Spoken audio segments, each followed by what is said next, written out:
नमस्कार बाजार आज और कल में आप सभी का स्वागत है। मैं हूं स्वाति रायना। इस शो में हम आपको बताते हैं बाजार में आज का पूरा एक्शन, साथ ही कल के लिए क्या रहे अब आपकी खास तैयारी। हमारे साथ शो में हमेशा की तरह शामिल है जी बिजनेस के मैनेजिंग एडिटर अनिल सिंघवी। इनसे समझेंगे बाजार में कल के लिए क्या रखनी है आपको स्ट्रैटेजी। साथ ही हमारे साथ आज है प्रॉफिट मार्ट सिक्योरिटीज के अविनाश गोरक्षकर। अविनाश जी, स्वागत है आपका। और पूरी रिसर्च टीम जिनसे हम जानेंगे बाजार में अलग अलग सेक्टर्स का क्या रहा हाल और उनसे जुड़ी एक्सक्लूसिव रिसर्च और खबर। सबसे पहले बाजार के आज के हाल पर एक नजर डाल लेते हैं। सेंसेक्स निफ्टी लगातार हमने देखा तीसरे दिन रिकॉर्ड ऊंचाई पर जाकर बंद हुए।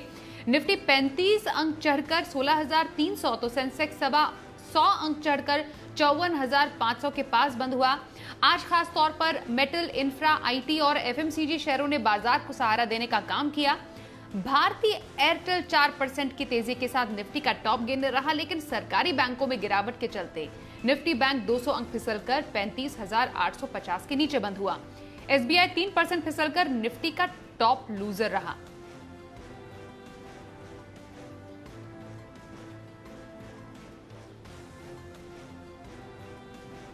और आइए अब एडिटर्स टेक में अनिल जी से जानते हैं, लगातार तीसरे दिन बाजार में रिकॉर्ड स्तर, क्या रहे कारण? भारतीय बाजारों ने लगातार तीसरे दिन आज ऐतिहासिक दिन बनाया और रिकॉर्ड बनाए। दिन के दौरान भी और क्लोजिंग बेसिस पर भी निफ्टी और सेंसेक्स दोनों ने नए रिकॉर्ड छुए।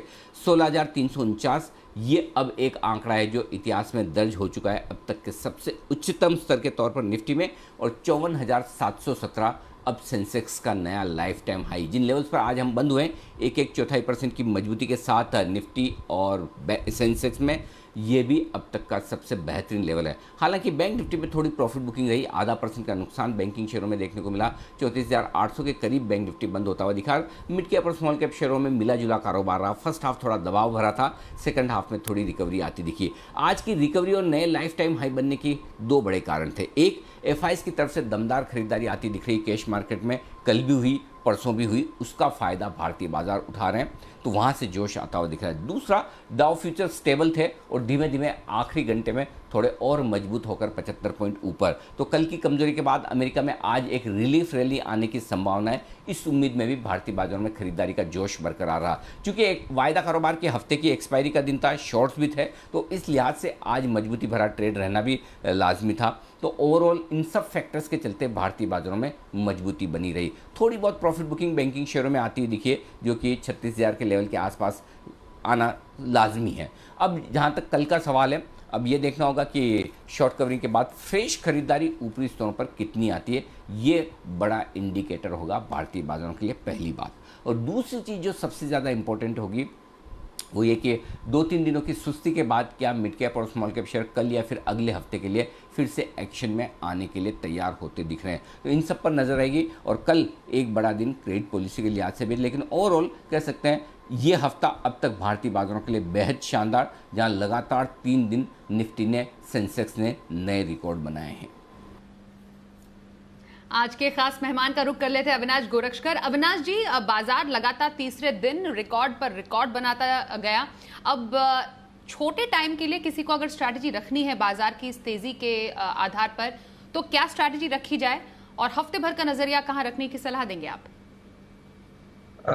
मुझे लग रहा है कि स्वाति, कल के दिन में टेलीकॉम सेक्टर काफ़ी चर्चे में रहेगा, क्योंकि आज ही न्यूज़ आई है कि गवर्नमेंट ने एक बहुत ही ऐतिहासिक हिस्टोरिक जजमेंट लिया है। 2012 के पहले जो भी रिट्रोस्पेक्टिव टैक्स के बारे में फॉरेन कंपनीज के लिए गवर्नमेंट ने अनाउंस किया था, वो कोर्ट केस रद्द किया गया है। तो मुझे लग रहा है कि कल स्पेशली वोडाफोन इंडिया में अच्छी खासी अपसाइड आपको देखने को मिलेगी, और टेलीकॉम के अलावा क्रेडिट पॉलिसी भी है।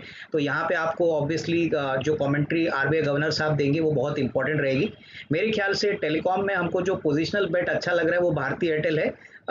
डेफिनेटली इस लेवल से भी खरीदा जा सकता है। जिस प्रकार से इन्होंने परफॉर्मेंस दिखाया है और आगे भी ग्रोथ कमेंट्री इनकी देखी गई है, यहाँ पे मुझे लग रहा है कि 8 से 10 दिन में कम से कम 625-630 का टारगेट प्राइस मिल सकता है। लेकिन जस्ट टू ऐड, मैं समझता हूँ कि ये वोडाफोन की न्यूज़ बहुत ही पॉजिटिव है। आपको कल एक अच्छा उछाल देखने को मिलेगा, क्योंकि रेट्रोस्पेक्टिव इफेक्ट का सबसे ज़्यादा बेनिफिट, तो ये मेरी तरफ से टेलीकॉम में भारतीय एयरटेल। तो टेलीकॉम सेक्टर से यहाँ पर भारतीय एयरटेल में खरीदारी की सलाह, अविनाश गोरक्षकर की बातचीत जारी रखेंगे और आने वाले नतीजों पर करते हैं अब चर्चा। एमएनएम के नतीजे, अनुमान क्या कहता है? मानसी दवे हमारे साथ है, उनसे करते हैं बातचीत। मानसी, एमएनएम के नतीजों पर अभी अनुमान जो है, नंबर्स है, कैसे आ सकते हैं? जी बिल्कुल, देखिए सालाना आधार पर नतीजे दमदार रहने के अनुमान है। कंपनी की आय 5,590 करोड़ से 12,250 करोड़ पर जाते हुए दिख सकती है, यानी कि सीधा 119% की बढ़त का यहाँ पर अनुमान हम लगाकर चल रहे हैं। मुनाफे के फ्रंट पर भी आंकड़ा काफी ज्यादा पॉजिटिव रहेगा। 39 करोड़ से कंपनी का मुनाफा सीधा 860 करोड़ पर जाता हुआ दिख सकता है। जी हाँ, मार्जिन 10% से 14% पर रहने का अनुमान है। तिमाही आधार पर वॉल्यूम्स में 7% से ज्यादा की गिरावट का अनुमान हम लगाकर चल रहे हैं। 1,87,000 यूनिट्स यहां पर अनुमान है कि वॉल्यूम्स के साथ रहते हुए दिखेंगे। एसयूवीज और पिकअप्स की मांग की अगर बात करें, अच्छी रिकवरी से आय को काफी हद तक सहारा मिलेगा। हम ये भी अनुमान लगाकर चल रहे हैं कि नेगेटिव ऑपरेटिंग लेवरेज और खर्चों में बढ़त से मार्जिन पर असर पड़ता हुआ जरूर दिख सकता है। तिमाही आधार पर मार्जिन जो है 14.7% से 14% पर इंटैक्ट रहने का अनुमान है। ट्रैक्टर मांग भी बेहतर होने से फायदे की उम्मीद देखने को मिल रही है। नए लॉन्चेस पर फोकस है और सेमीकंडक्टर सप्लाई की कमेंट्री क्या रहती है उस पर भी हमारी नजर रहेगी। सालाना आधार पर नतीजे अच्छे हैं, लेकिन तिमाही आधार पर अगर आप देखेंगे, आय में गिरावट का अनुमान है, मार्जिन फ्लैट रहेंगे और मुनाफे को कुछ हद तक सहारा जरूर मिलता हुआ दिखेगा, जैसे कि मैंने आपको बताया, क्योंकि ट्रैक्टर मांग में बेहतर होने से फायदा मिलने की उम्मीद है। ओवरऑल यहाँ पर नतीजों को सहारा इसके चलते जरूर मिलता हुआ दिख सकता है। अविनाश जी, एमएनएम में नतीजों से पहले कोई पोजीशन रखी जा सकती है कि नतीजों के बाद और फिर कमेंट्री पर ध्यान में रखकर उसके बाद कोई स्ट्रैटेजी सेट करें? नहीं, मुझे लग रहा है कि एमएनएम काफ़ी अट्रैक्टिव लग रहा है। एमएनएम में अगर कोई निवेशक रिजल्ट्स के पहले भी खरीदना चाहे तो मुझे लग रहा है कि अच्छा रिस्क रिवॉर्ड बन सकता है। नतीजे तो मेरे ख्याल से जून से जून अगर आप कंपेयर करेंगे तो अच्छे ही आएंगे, क्योंकि पिछला जून लॉकडाउन क्वार्टर था। लेकिन अगर हम उसके पहले वाले क्वार्टर से भी कंपेयर करेंगे तो मुझे लग रहा है कि अभी जो टेलविंड्स है, स्पेशली जो ट्रैक्टर स्पेस में है, प्लस जो यूटिलिटी व्हीकल्स में, इनको डेफिनेटली अच्छी बढ़त मिलने की पॉसिबिलिटी है। प्लस अगर मैनेजमेंट की कमेंट्री कॉन्फ्रेंस कॉल कल में अच्छी आती है तो आपको अच्छा उछाल देखने को मिलेगा। हमारा मीडियम टर्म टारगेट स्वाति यहाँ पे करीबन 952,000 रुपीज है। तो यहाँ पे कोई भी गिरावट या even at the current levels कोई इन्वेस्टमेंट के पॉइंट ऑफ व्यू से खरीदना चाहे तो इसको एक अच्छा रिस्क रिवॉर्ड बेट करंट लेवल से मिल सकता है। तो खरीदने की राय रहेगी, but from a medium term point of view. तो मीडियम पॉइंट ऑफ व्यू से एमएनएम में खरीदारी की सलाह अविनाश जी की। नतीजे आने वाले हैं कल, और कल आने वाले नतीजों में ही हिंडाल्को के नतीजे भी आएंगे। आशीष चतुर्वेदी का रुख कर लेते हैं। आशीष, जरा बताएं हिंडाल्को के नतीजों का अनुमान क्या कह रहे हैं? देखिए, साल दर साल नतीजे काफी बढ़िया देखने को मिलेंगे। पिछले साल के मुकाबले करीब 709 करोड़, घाटे के मुकाबले इस बार 2,360 करोड़ का जो है मुनाफा दर्ज होगा। मार्जिन में देखिए लगभग दुगनी ग्रोथ नजर आएगी, 7.6% से बढ़कर 14%। इनका जो एबिटा है यानी कामकाजी मुनाफा, इसमें 195% की ग्रोथ रहेगी। और टॉप लाइन, क्योंकि कीमतें लगातार बढ़ी है, इसमें 60% का इजाफा देखने को मिलेगा। साल दर साल तो नतीजे हैं ही बढ़िया, लेकिन अच्छी बात यह भी कि तिमाही दर तिमाही पे अगर आप देखें तो नतीजे आपको लगभग स्टेबल स्थिर नजर आएंगे। 1% की गिरावट आपको करीब आय में और कामकाजी मुनाफे में देखने को मिलेगी। मार्जिन 14% पर स्थिर नजर आएंगे और मुनाफा जो है 22% बढ़ेगा। यानी कुल मिलाकर देखा जाएंगे तो साल भर साल नतीजे आएंगे मजबूत। तिमाही दर तिमाही हल्की सुस्ती, या फिर आप ये कह लीजिए कि जो स्टेबल नतीजे हैं वो देखने को मिल सकते हैं। हिंडाल्को पर क्या राय रहेगी आपकी अविनाश जी? नहीं, मुझे लग रहा है कि मेटल स्पेस में प्राइसेस काफ़ी बड़े हैं और जैसे आशीष ने कहा, नंबर्स इस क्वार्टर में बहुत ही दमदार आएंगे और मुझे लग रहा है कि वॉल्यूम ग्रोथ भी काफ़ी स्ट्रांग रहेगा। मेरे ख्याल से जिन लोगों को खरीदना भी है रिजल्ट्स के पहले, वो एक बार खरीद सकते हैं। मुझे लग रहा है कि नंबर्स अगर उम्मीद से ज़्यादा बेहतर आते हैं तो अच्छी खासी अपसाइड देखने को मिलेगी। और मेरे ख्याल से मेटल सेक्टर में जिस प्रकार की प्राइसेस की ट्रेजेक्ट्री अभी दिख रही है, हमको लग रहा है कि आने वाले 2-3 क्वार्टर्स भी काफ़ी मजबूत रहेंगे। तो मेरे ख्याल से डेफिनेटली जिनको शॉर्ट टर्म खरीदना है या मीडियम टू लॉन्ग टर्म का व्यू लेके खरीदना है तो खरीद सकते हैं। और आउटलुक डेफिनेटली एल्यूमिनियम सेक्टर में पॉजिटिव रहेगा। तो एल्यूमिनियम सेक्टर में पॉजिटिव आउटलुक और हिंडाल्को में नतीजे आने से पहले भी खरीदारी की गुंजाइश है। अब आगे बढ़ते हैं। कल है बड़ा दिन, आरबीआई पॉलिसी का दिन। पॉलिसी में क्या अहम हो सकता है, एक्सपर्ट्स का क्या है मानना? देवांशी से समझते हैं पूरी रिपोर्ट। बताइए देवांशी, कल सुबह 10 बजे क्रेडिट पॉलिसी, क्या कुछ खास रह सकता है? एक्सपर्ट्स क्या मान रहे हैं? जी बिल्कुल, आप देखिए इस बार की पॉलिसी भी स्टेटस क्यो ही रहने की उम्मीद लगाई जा रही है, यानी कि दरों में कोई बदलाव होते हुए नहीं दिखेंगे। साथ ही जो अकोमोडेटिव स्टांस है वो भी जारी ही रहता हुआ दिखेगा। इसके साथ ही सारी जानकार ये मान के जरूर चल रहे हैं कि जो कमेंट्री होगी इन्फ्लेशन को लेके और एक्सेस लिक्विडिटी को लेके, साथ ही जो अनिश्चितता बनती हुई दिख रही है थर्ड वेव को लेके, ये सबसे अहम बात होगी इस बार की पॉलिसी में। जब हमने जानकारों से पूछा कि क्या जो CPI के एस्टिमेट्स हैं वहाँ पे कोई बदलाव किए जा सकते हैं, ज़्यादातर जानकारों का मानना है कि इस बार की पॉलिसी में जो CPI एस्टिमेट्स हैं स्पेशली सेकेंड हाफ के लिए वहाँ पे थोड़े से बदलाव होते हुए दिख सकते हैं। इसके साथ ही जो GDP एस्टिमेट्स हैं ज़्यादातर जानकार मान रहे हैं कि कोई बदलाव होता हुआ नहीं दिखेगा, लेकिन 25% जानकारों का ये मानना था कि GDP के जो एस्टिमेट्स हैं वो नीचे की तरफ रिवाइज किए जा सकते हैं। फिलहाल 9.5% के आसपास के एस्टिमेट्स हैं FY22 के लिए, लेकिन इस बार की पॉलिसी में 9% से लेकर 9.5% की रेंज के बीच में कोई जो एस्टिमेट्स हैं वो RBI की तरफ से आते हुए दिख सकते हैं। इसके साथ ही जब लिक्विडिटी की बात हुई, ज़्यादातर जानकारों का यही मानना है कि इस बार की पॉलिसी में लिक्विडिटी नॉर्मलाइजेशन पर कोई इंडिकेशंस आते हुए नहीं दिखेंगे, क्योंकि अनसर्टेनिटी काफ़ी बनती हुई दिख रही है आने वाले समय के लिए। थर्ड वेव की चिंता काफ़ी बनती हुई दिख रही है, लेकिन किस तरह से आने वाले समय में लिक्विडिटी या जो एक्सेस लिक्विडिटी है उसको कम करने की बातचीत होती हुई दिखेगी, क्या इंडिकेशंस हैं, इस पर ज़रूर नज़र रहेगी। तो इन ऑल 3 चीज़ें हैं जहाँ पे सबसे ज़्यादा फोकस होता हुआ दिखेगा। CPI की जो एस्टिमेट्स हैं क्या उसमें बदलाव होते हैं, इसके साथ ही जो कमेंट्री है एक्सेस लिक्विडिटी पर, और आने वाले समय में थर्ड वेव की कितनी चिंता बनती हुई दिख रही है, हम कितने प्रिपेयर्ड हैं, इन सब पर नज़र रहेगी। लेकिन दरों में कोई बदलाव होने की उम्मीद इस बार की पॉलिसी में नहीं है। बिल्कुल देवांशी, तो सुबह 10 बजे कल RBI पॉलिसी, लेकिन उससे पहले ही हम सबसे बड़ी कवरेज लेकर आपके सामने होंगे पेश। सुबह 9:45 से जरूर देखिए जी बिजनेस पर RBI मॉनेटरी पॉलिसी की सबसे बड़ी कवरेज सबसे बड़े चेहरों के साथ।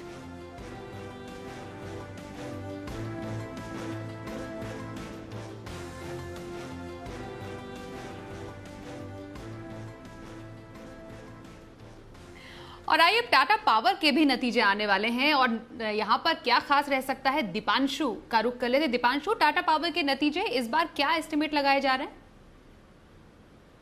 नतीजों की बात करें तो टाटा पावर से अच्छे नतीजों का अनुमान है। वही सेम स्टोरी है, साल दर साल देखें तो नतीजे अच्छे आएंगे, तिमाही दर तिमाही देखेंगे तो थोड़ी सुस्ती दिखेगी, पर उतने खराब नहीं है जितने बाकी कंपनीज के तिमाही दर तिमाही नतीजे हैं। साल दर साल नतीजों की बात करूं तो आय में हम 27% की बढ़त का अनुमान लगा रहे हैं। 8,850 करोड़ की आय आनी चाहिए। कामकाजी तौर पर स्टेबल नतीजे रहेंगे। यहां पर हम कामकाजी मुनाफा 3% बढ़कर आने का अनुमान लगा रहे हैं। मुनाफे की बात करें तो ओवरऑल 72% की बढ़त यहां पर आपको आती हुई दिख सकती है। जहां तक तिमाही दर तिमाही के परफॉर्मेंस का सवाल है, कुल आय 12% गिरकर आ सकती है, कामकाजी मुनाफा 23% बढ़कर आएगा और मुनाफा 9% गिरकर आएगा। तो इतनी खराब भी परफॉर्मेंस नहीं है जहां तक तिमाही दर तिमाही परफॉर्मेंस का सवाल है। कुछ फैक्टर्स हैं जो इनके नतीजों को सपोर्ट करेंगे। एक तो जो ओडिशा में इन्होंने पावर डिस्ट्रीब्यूशन काम की खरीदारी करी है, वहां से नतीजों को डेफिनेटली सहारा आते हुए दिखेगा। साथ ही लगातार ये अपनी इंटरेस्ट कॉस्ट ब्याज खर्च को कम कर रहे हैं, तो वहां से भी इन्हें कामकाजी नतीजों पर सहारा मिलते हुए दिखेगा।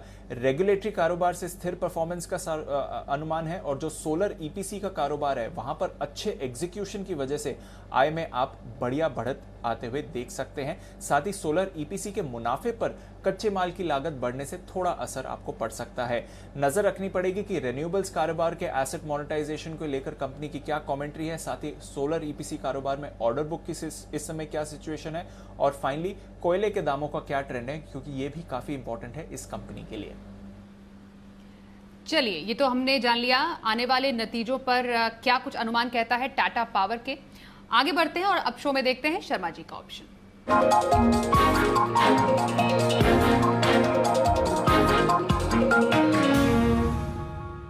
HDFC सिक्योरिटीज के बीके शर्मा से करते हैं बात। शर्मा जी, बहुत स्वागत है आपका। कल के दिन ऑप्शन स्ट्रेटजी कहाँ रखें?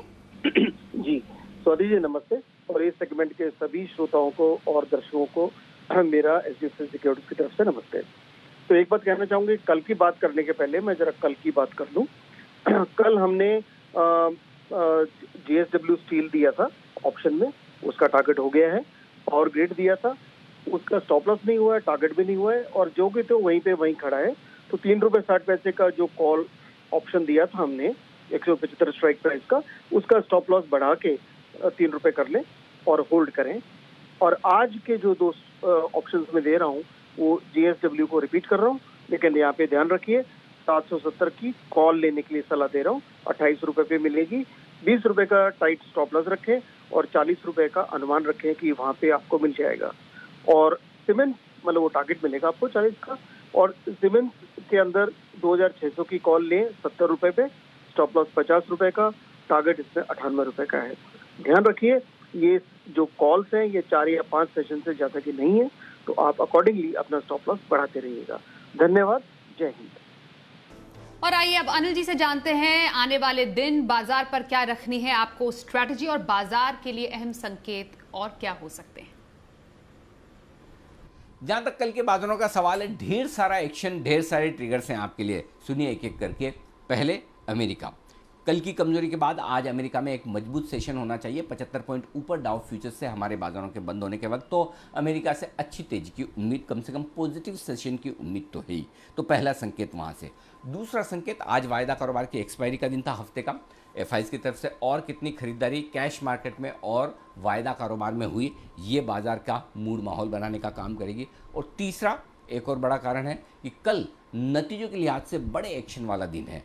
निफ्टी की 2 कंपनियां हैं, महिंद्रा एंड महिंद्रा, हिंडाल्को, लेकिन इसके अलावा 18 ऐसे स्टॉक्स हैं वायदा कारोबार के जिनके कल नतीजे आने वाले। तो सोचिए 20 स्टॉक F&O के टोटल मिलाकर जो कल नतीजे पेश करेंगे। कैश मार्केट की तो लंबी लिस्ट है, तो नतीजों के लिहाज से आप हर सेकंड हर मिनट कुछ ना कुछ रिजल्ट्स आते हुए देखेंगे। वो रिजल्ट्स का एक्शन बहुत बड़ा होगा। लेकिन इन सारे एक्शन के बीच में एक बड़ा एक्शन और है, और वो होने वाला है RBI गवर्नर साहब की तरफ से। जी हाँ, शक्तिकांता दास साहब कल अपनी क्रेडिट पॉलिसी रखेंगे सुबह 10 बजे, उस पर भी नजर रहेंगी। उम्मीदें वैसे किसी तरह के बदलाव की है नहीं, लेकिन फिर भी RBI गवर्नर साहब की कमेंट्री, आगे का डायरेक्शन बाजार के लिए बेहद अहमियत वाला होगा। इन सारे फैक्टर्स के बीच में वीकेंड सेशन है और पिछले 2-3 दिनों से mid cap small cap share हैं सुस्त। उम्मीद कर सकते हैं यहाँ पर धीमे धीमे खरीदारी और अगले हफ्ते के लिए तेजी का माहौल बनता हुआ दिखेगा, तो इन पर भी आपको करना है फोकस। तो एक और हफ्ते के आखिरी दिन बड़े एक्शन पैक दिन के लिए आपको होना है तैयार हमारे साथ। तो कल बाजार में ढेर सारे एक्शन के साथ कल के लिए ऑप्शन की स्ट्रैटेजी कल का ऑप्शन में।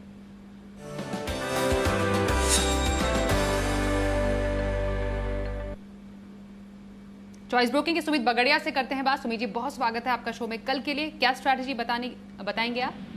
हाय, गुड इवनिंग। कल के लिए 2 ऑप्शन है मेरे पास, दोनों बाय साइड के हैं। तो के अंदर एक अच्छा मोमेंटम बिल्ड लॉन्ग टाइम ऐसा मूव देखने को मिल रहा है। 3600 का कॉल 65 रुपए के आसपास लेने का सलाह रहेगा। 40 रुपए का इसके अंदर स्टॉप लॉस लगाना है, और ऊपर में 90 रुपए से लेकर 100 रुपए तक के टारगेट ब्रिटानिया के 3600 की कॉल के अंदर देखने को मिल सकते हैं। दूसरा ऑप्शन टाटा पावर चार्ट पर स्ट्रॉन्ग दिख रहा है, ऐसा लग रहा है यहाँ से ऊपर का मूव देखने को मिलना चाहिए। 135 वाला कॉल 6 रुपए के आसपास लेने का सलाह रहेगा। 4 रुपए का इसके अंदर स्टॉप लॉस लगाना है, ऊपर में 8 रुपए से लेकर 10 रुपए तक का मूव टाटा पावर के 135 के कॉल के अंदर देखने को मिल सकता है। बहुत शुक्रिया सुमित जी कल के लिए ऑप्शन स्ट्रैटेजी बताने के लिए। अविनाश जी आपके पास आ रहे हैं और जानेंगे आपकी लॉन्ग टर्म पिक आप कौन सी देने वाले हैं। स्वाति, जो लॉन्ग टर्म पिक है वो एक केमिकल कंपनी है जिसका नाम है Gujarat heavy chemicals limited. Company India की सेकंड लार्जेस्ट कंपनी है जो सोडा ऐश बनाती है, और ये बहुत इंपॉर्टेंट केमिकल है क्योंकि ये डिटर्जेंट्स, ग्लास और सर्फेक्टेंट्स में जाता है। इस कंपनी की खासियत है कि ये एक मोनोपोली प्लेयर है और करीबन 30-32% के इबिटा मार्जिन्स पे काम करता है। बहुत ही दमदार नंबर्स पहले क्वार्टर जून के आए हैं, और कंपनी ने 10-12% सोडा ऐश की कीमतें भी बढ़ाई, तो नंबर्स आगे वाले क्वार्टर में भी अच्छे आएंगे।